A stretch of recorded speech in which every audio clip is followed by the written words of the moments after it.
passei umas 2 semanas no barco em Veleiro, junto com 3 companheiros muito incríveis, e eles estão aqui junto comigo. Então, eu estou tomando agora esse vídeo agora porque a gente ficou sem sinal as últimas 2 semanas, né?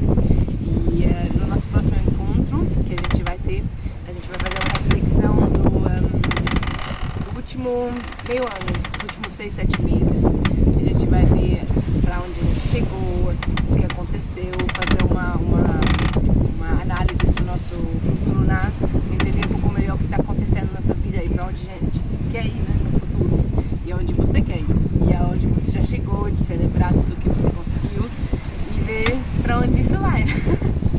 Então, quando eu chego na Terra, eu já vou enviar esse vídeo, que vai ser amanhã.